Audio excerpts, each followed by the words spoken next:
दुनिया moral stories Hindi में। एक छोटा सा गांव ऊंचे पहाड़ों की गोद में बसा, जहां हर सुबह सूरज की पहली किरणें पेड़ों की पत्तियों से छनकर धरती को सुनहरा रंग देती थी। इस गांव की हर सुबह होती थी शांति और सादगी से भरी, जहां हर कोना एक कहानी कहता था। इस शांत गांव में रहते थे दो भाई बहन, अद्विका 10 साल की निडर और समझदार लड़की, और उसका छोटा भाई वियांश बस 5 साल का, थोड़ा डरपोक लेकिन दिल का बहुत साफ। पक्षियों की चहचहाहट, हवा की सरस राहट और पहाड़ों की खामोशी, सब कुछ सामान्य लग रहा था। तभी अचानक एक अजीब सी सिहरन हुई। हवा जैसे कुछ कहने लगी हो, और धुंध के बीच से एक परछाई दिखाई दी। वो एक अजनबी साधु था। लंबी सफेद दाढ़ी, कांपते हुए हाथों में लकड़ी की लाठी और आंखों में अजीब सा तेज। उसने सीधे आकर अद्विका के सामने बैठकर कहा, बेटी, तुम्हें एक काम सौंपना है, एक बहुत बड़ा काम। अद्विका थोड़ी हैरान थी और वियांश डर के मारे उसकी पीठ के पीछे छुप गया। ये नक्शा एक ऐसे जंगल का है जो कांच से बना है। बेटी, ये काम तुम्हारे लिए है। कांच के जंगल में एक खोई हुई सच्चाई छिपी है, जिसे सिर्फ सच्चा दिल ही ढूंढ सकता है, और तुम्हारा दिल सच्चा है। वियांश ने डरते डरते पूछा, अगर कोई झूठ बोले तो? साधु ने गहरी आवाज में कहा, तो वह जंगल का हिस्सा बन जाता है, हमेशा के लिए।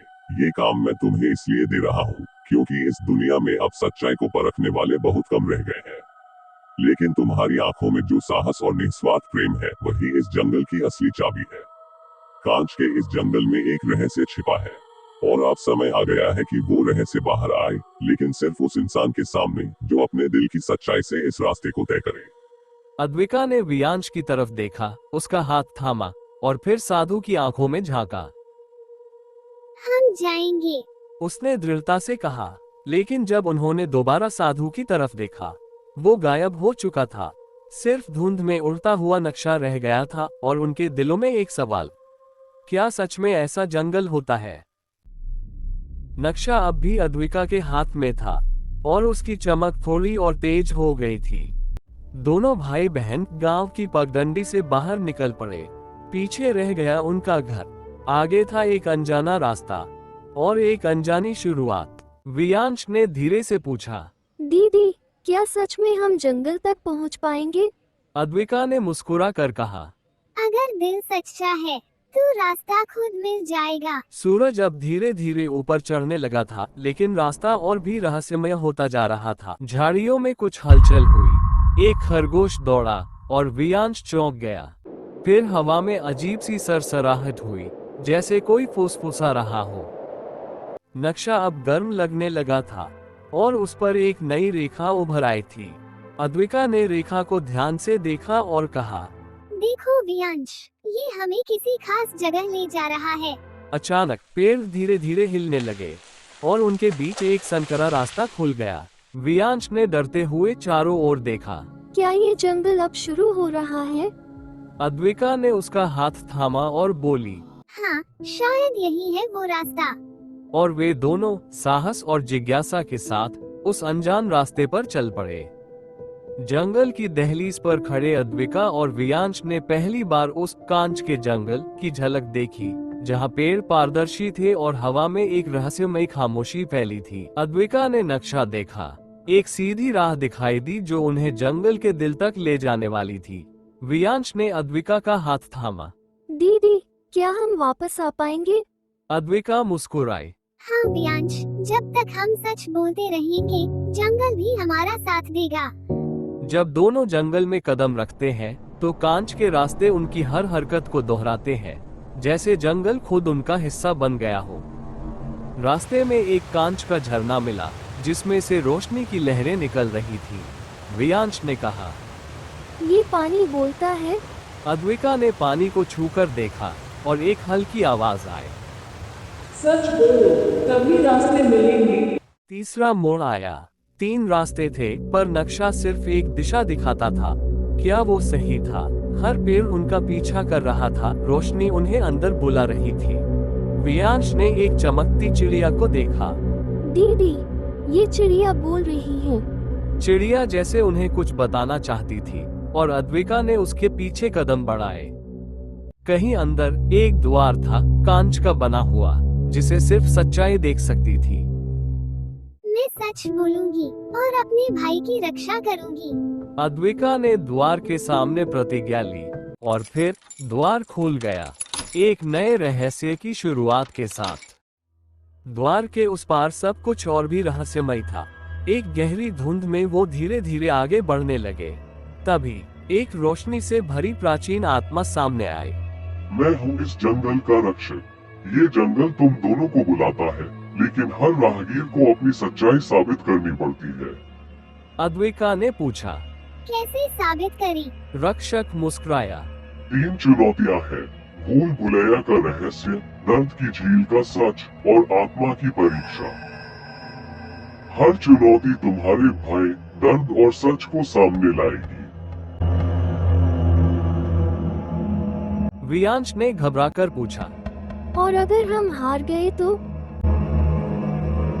तुम हमेशा के लिए इस जंगल में खो जाओगे, जैसे कई और खो गए। अद्विका ने मुट्ठियां भींच ली। हम डरेंगे नहीं, हम तैयार हैं। तो शुरू करो पहली परीक्षा, भूल भुलैया का सामना। ये कोई आम भूल भुलैया नहीं, ये तुम्हारे मन के राज दिखाएगी। याद रखना, सिर्फ सच्चाई तुम्हें रास्ता दिखाएगी।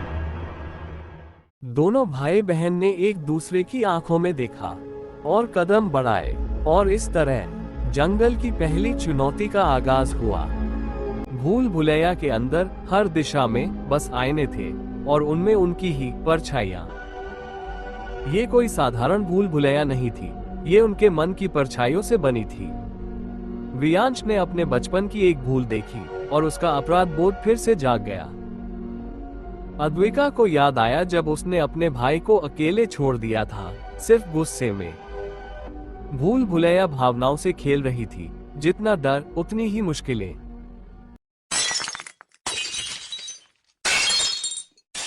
अद्विका ने अपने अतीत को माफ किया और रास्ता धीरे धीरे खुलने लगा।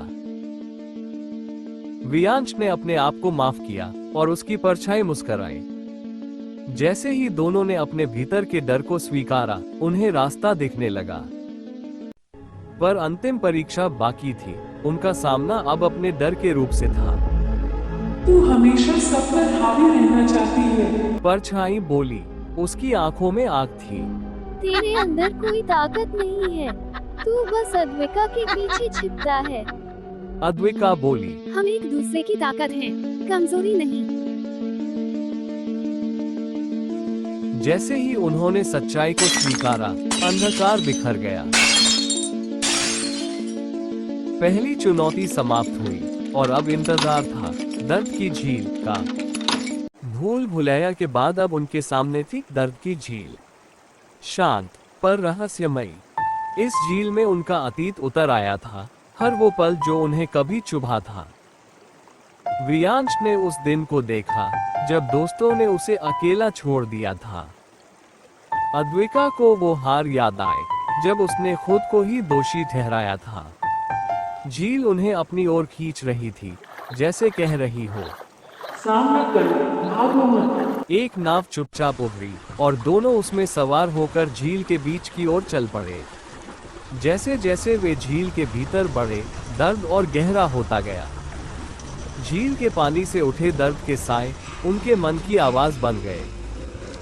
तू तो बस पीछे ही रहेगा। झील की आवाज ने उसे जड़ कर दिया। तू सबसे दूर भागती है और अकेली रह जाए। हम साथ हैं और यही हमारी ताकत है। अद्विका ने वियांश को थाम लिया। प्यार ने डर को पीछे धकेला और नाव ने नई रोशनी ओढ़ ली। झील शांत हो गई, जैसे उसने भी मान लिया कि अब वे बदल चुके हैं। अब समय था अंतिम चुनौती का, आत्मा की परीक्षा।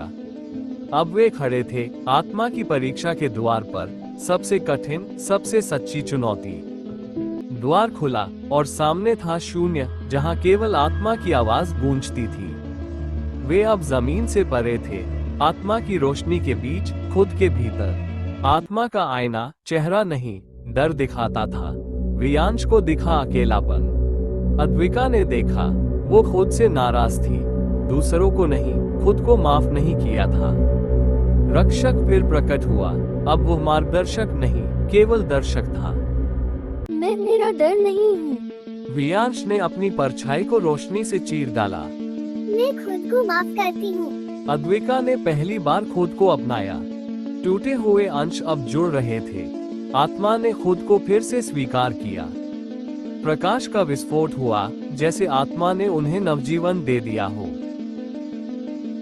रक्षक मुस्कुराया, जैसे कह रहा हो, अब तुम तैयार हो। धुंध से प्रकट हुआ कांच का शेर, गौरवमयी पुनर्जन्म के बाद।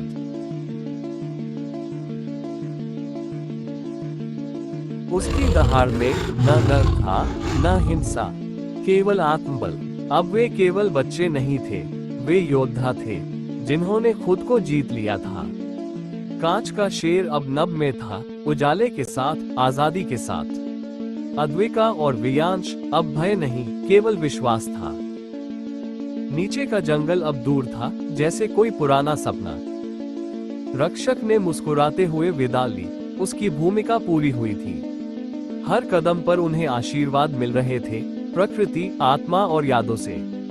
हर चुनौती ने उन्हें कुछ सिखाया और हर सीख ने उन्हें निखारा। अद्विका के हाथ में आत्मा की चमक थी, उसका अपना सच। वियांश के भीतर अब शेर की दहाड़ थी, साहस की आवाज। आसमान में खुला एक ज्योतिर्मय द्वार, जैसे अंत नहीं, नई शुरुआत हो। उन्होंने एक बार पीछे देखा और धन्यवाद कहा। फिर वे प्रकाश में लुप्त हो गए, समय और स्थान से परे। लेकिन एक बात पक्की थी, कांच का शेर लौटेगा, जब अगली आत्मा तैयार होगी। कुछ कहानियां किताबों में नहीं रहती, वे आत्माओं में दर्ज होती है।